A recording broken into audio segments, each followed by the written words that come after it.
Hey guys, let's talk about time. Not just any time, I'm talking about missing time. Because in the case of Jay Slater, there's a massive chunk of hours, critical hours, where we don't actually know where he was, what he was doing, or who he was with. People say Monday morning is when it all went wrong. But what if that's not the truth? What if Jay disappeared before Monday even began? That's the theory that's been floating around in certain corners of the internet. That Jay didn't vanish at 8:30 in the morning on Monday, walking down a mountain. That something happened to him earlier, maybe even Saturday night. That by the time the Monday timeline kicks in, he was already long gone. But when we take a step back, when we strip out all the noise, the speculation, the chaos, and look at the hard facts, we start to see that theory doesn't hold up. Because there are two things we can verify. First, the phone call with his mom, Debbie Duncan, on Sunday night. This wasn't a message. This wasn't secondhand. This was Debbie speaking directly to Jay. In her own words, she said, I'd spoken to him earlier on and they'd just been chilling around their apartment during the day. He said, we're going for food and then we're going to the last night of the event. He said, I'm not going mad, I'm going to have a few drinks. I want to enjoy the rest, get a tan and stuff. I said, watch what you're doing, enjoy yourself, I love you. He called me mother, said, I love you, mother. I said, say I love you, my boy. And that were the last things that we said to each other. That's the first anchor. The second, we have footage of Jay at Papagayo Beach Club, the site of the NRG Weekender closing party. Multiple videos, different angles, different people filming, and yet despite this, some are claiming that footage is fake, that it's AI, that it's a deep fake, that it's a body double, that Jay was already dead by that point, and what we're seeing is somehow staged. But let's just be real. The footage hasn't been altered. We can see Jay, his face, his movements, his presence. It's him. And we can cross-reference those clips with the DJ's set. We can tell exactly what time certain songs were played. We believe one key clip of Jay was filmed around 11 p.m., but that timing is not yet confirmed. We're still reviewing and correlating footage. So while the Papagayo videos prove he was at the event, we can't say with certainty what time he left. That part of the night is still a mystery. Now let's get into the most critical quote Debbie gave in her August interview, the one that tells us something wasn't right. She said, Jay would not let his phone run down if he had access to a phone charger. That would be the first thing that he would do. So that made me think, why did he not want to be there? Why did he not want to hang about to charge his phone? That's not just a mother talking. That's insight. That's a pattern of behavior. Jay was someone who always made sure he had charge, and if he didn't, he borrowed someone else's phone. Debbie said, there's not very many times that I can think where Jay's not been contactable, and if he's not, he'll ring me. I've got half of his friends' numbers in my phone because he's rung me like, Mom, it's me, I'm on such and such phone. So when she didn't hear from him, and his battery was dead, that was a red flag. It tells us something about the state he was in. Mentally, emotionally, even physically. It suggests urgency, it suggests stress, it suggests danger. Which brings us back to the main question.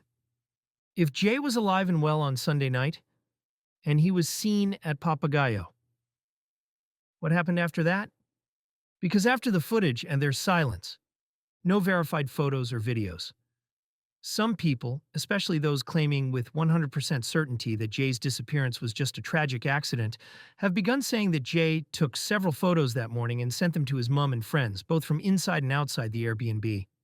But to me, that's not the case. From what we know, there were only two photos, one from inside the Airbnb, the so-called cigarette photo, and one from outside. If there were any others, they would have been circulated or used to aid the search. They would have surfaced. But they haven't.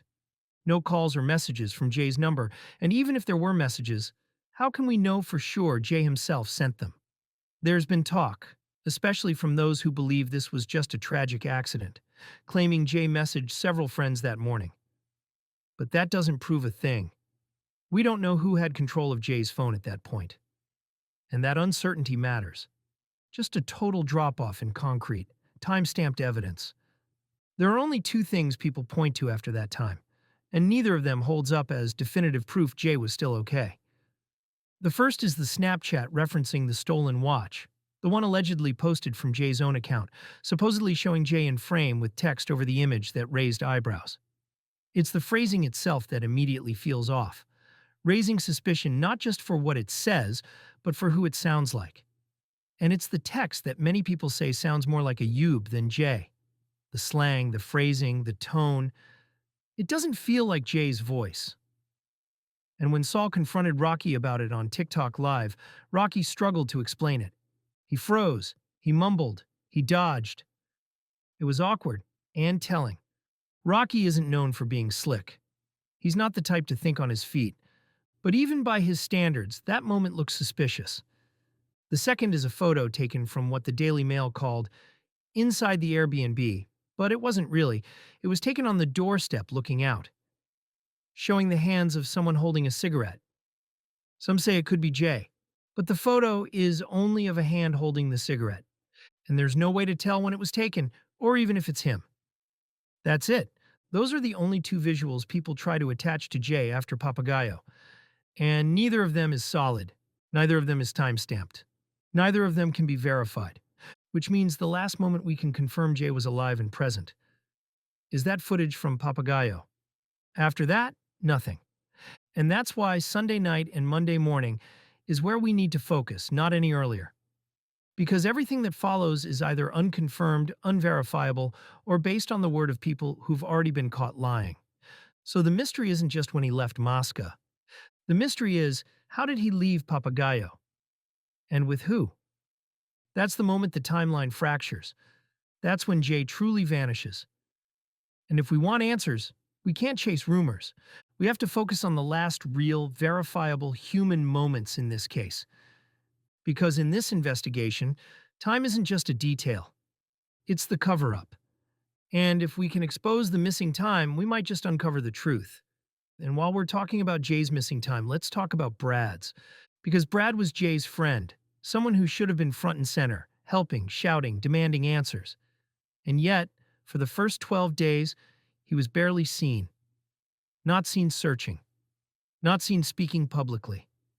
Not even seen standing alongside Jay's dad, Warren, who was out in Tenerife doing what every parent would do, looking for their child.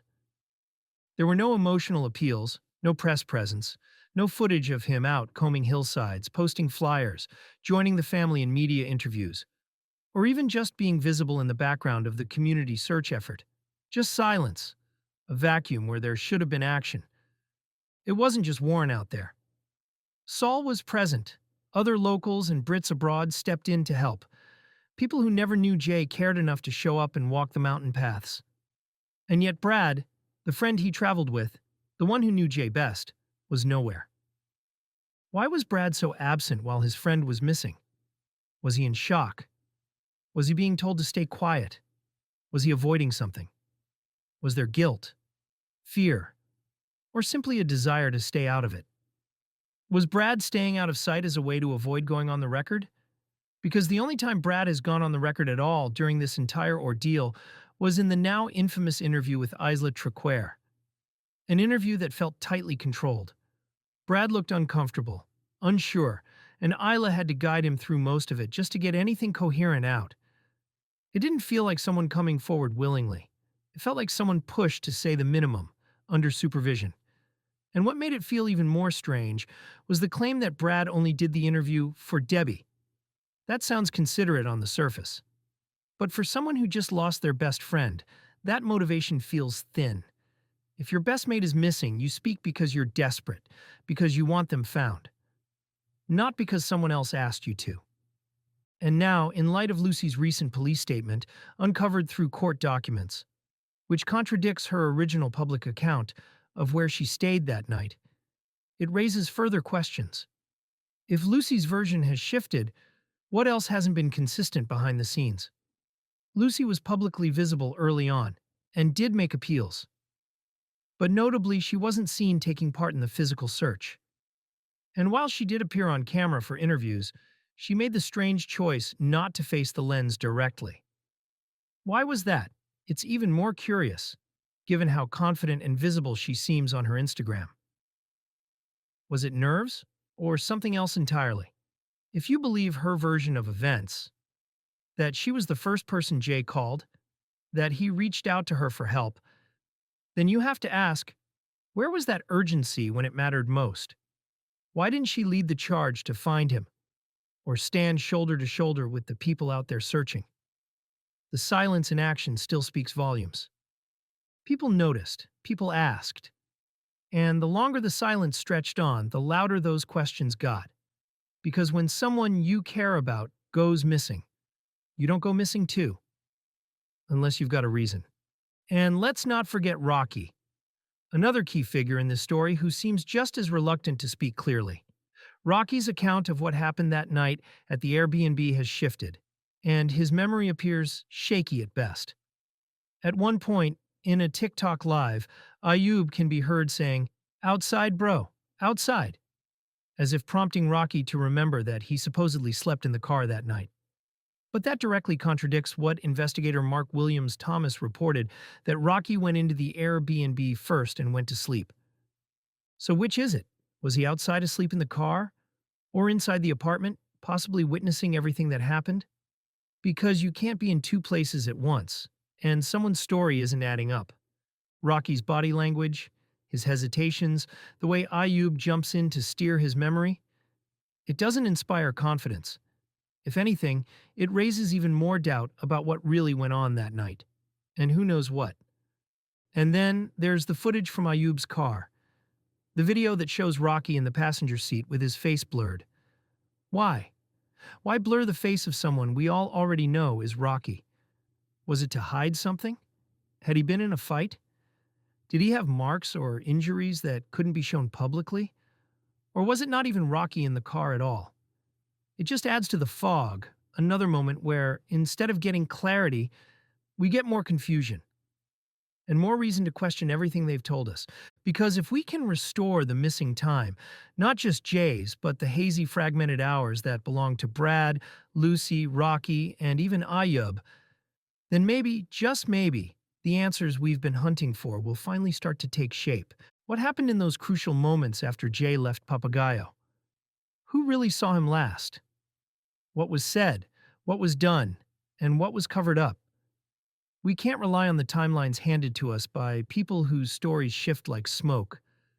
We have to ask, what are they not telling us? Why do so many moments go conveniently unaccounted for? The truth is buried in the silence, in the gaps, in the pauses, in the contradictions.